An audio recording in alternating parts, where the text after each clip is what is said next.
आज घरच्यांनी प्लॅन बनवला होता की एका बहिणीला लग्नासाठी नवे कपडे घ्यायचे आणि दुसऱ्याला तर घ्यायचेच नाही. तर काही विषय पब्लिक जय श्रीराम, मी आहे तेजस सोनवणे आणि स्वागत आहे आपल्या डेली अशा नवीन ब्लॉग मध्ये. तुमच्या भावाला काही घरच्यांनी काम दिलेलं होतं मस्तपैकी लाकडं पडून द्यायचं, कारण की आज आपल्या घरी मांडे बनणार होते. मस्तपैकी आपली माऊ तर झोपलेलीच होती. म्हटलं माऊचं आहे ना आपल्याला नामकरण करायचं होतं. तुम्हाला काय वाटतं या माऊचं नाव काय ठेवायचं ते तुम्ही कमेंट करून नक्कीच सांगा, म्हणजे आपण तेच नाव ठेवू. तेवढेच आपल्या घरच्यांचे इकडे चालू होते मांडे बनवायचं काम. म्हटलं यांचं काम तर चालणार आहे, तर आपण आपलं पण काम करून घ्यावं. मग काय मस्तपैकी शेतात गेलो, तिकडे जाऊन पाहतो इकडे तर आपलं पाणी चाललं होतं वाया. मग काय लगे बहिणीला म्हटलं तुला नवे कपडे घेऊन देतो आज. म्हटलं चल पहिले ना एवढं मस्तपैकी बंद करून दे. बहिणीला नव्या कपड्यांचा लालच देऊन आहे ना तेवढं तर बंद करून घेतलं. पण आपण आहे ना आपल्या कामावरती लागलोच होतो की तेवढ्यात लाईट पण गेली. म्हटलं चला आता लाईट बीट गेली तर आपण आहे ना दुसऱ्याची मोटर चालू आहे का पहिले आधी ते बघून घेऊ, कारण की आपल्या मोटरीचं काय होतं ते नाही सांगतायत.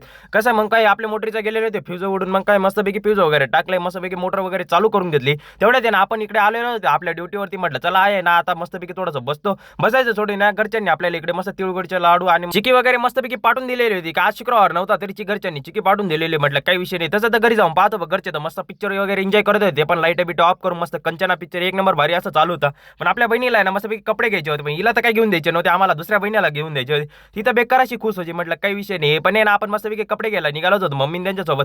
चला म्हटलं आता आहे ना मस्तपैकी बहिणीला सर्वात आधी दुकानावरती जाऊन आहे ना मस्त भारी भारी असे कपडे घेऊन द्यायचे होते. मग काही लग्न पण जवळच होतं. तवर आहे ना तुम्ही घ्या फॉलो वगैरे करून, कारण की आता मस्तपैकी आम्ही पाणीपुरी वगैरे ट्राय करतो. तवर घ्या तुम्ही फॉलो करून. चला जय महाराष्ट्र.